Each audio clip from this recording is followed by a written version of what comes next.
Welcome back. The Director General of the World Health Organization says he is deeply concerned about the rapid escalation and global spread of infection from the coronavirus pandemic. Now here's Simon Pusey with more international news in Around the World in 5. Good evening and welcome to the Channel Studios in London with your international news around the world in 5.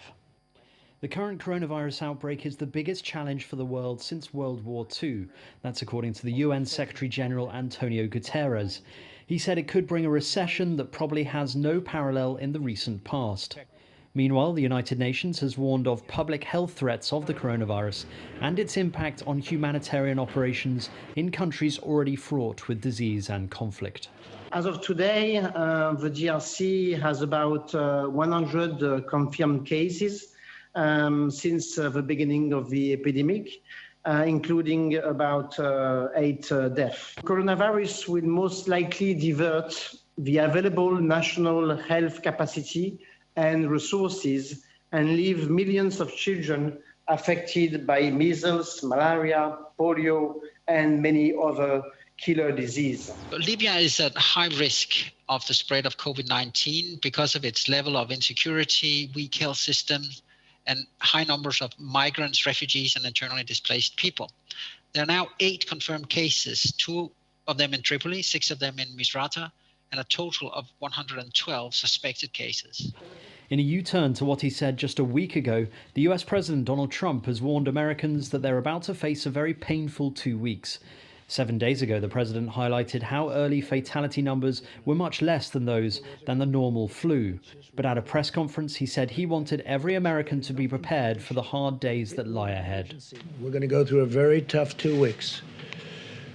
And then hopefully, as the experts are predicting, as I think a lot of us are predicting after having studied it so hard, you're going to start seeing some real light at the end of the tunnel. But this is going to be a very painful, very painful 2 weeks. Ethiopia has postponed parliamentary elections, which had been due to take place in August amid the virus crisis. The country's electoral board made the announcement saying it would announce a new timeline once the pandemic has subsided. The Horn of Africa nation has reported more than 24 cases of COVID-19 so far. The vote was seen as an important test of Prime Minister Abiy Ahmed's reformist agenda in what was once one of the continent's most repressive regimes. Tributes are being paid to the South African scientist Gitta Ramji, who's died of COVID-19 complications.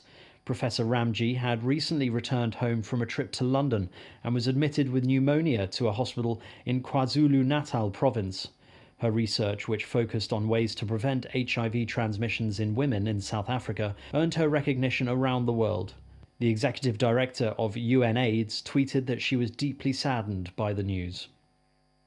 Britain's Prince Charles, who has recovered after testing positive for coronavirus, has released a video message saying he was lucky to only suffer very mild symptoms and that he was now in good health.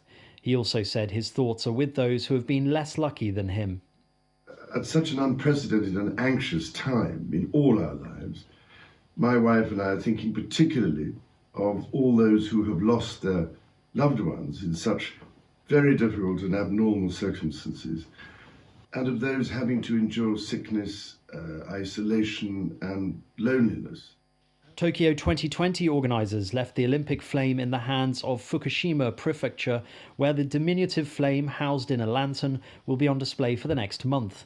The stilted and subdued ceremony took place at the J-Village National Training Centre in Fukushima, originally set to be the starting point of the torch relay before the decision came to postpone the Games until next year following the virus outbreak.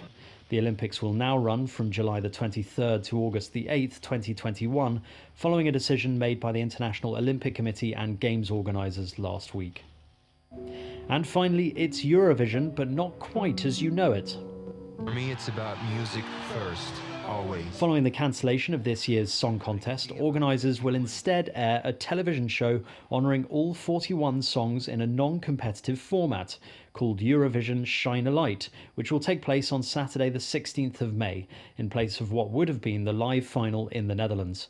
The executive producer said, "We want to make a show that puts a spotlight not only on the 41 artists that were due to appear in Rotterdam, but also inspire those at home and connect people from across Europe and beyond in these difficult times. It is the first time in the competition's history that it has been cancelled. And that's your international news around the world in 5. Now back to the Channel studios in Lagos.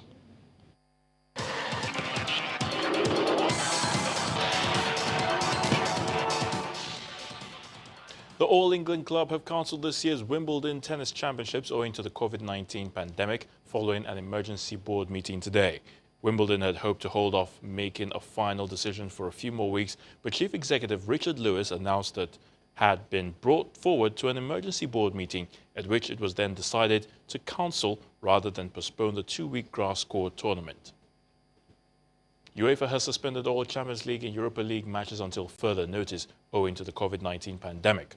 All national team games scheduled for June have also been postponed, including playoff matches for Euro 2020, which has been moved to 2021.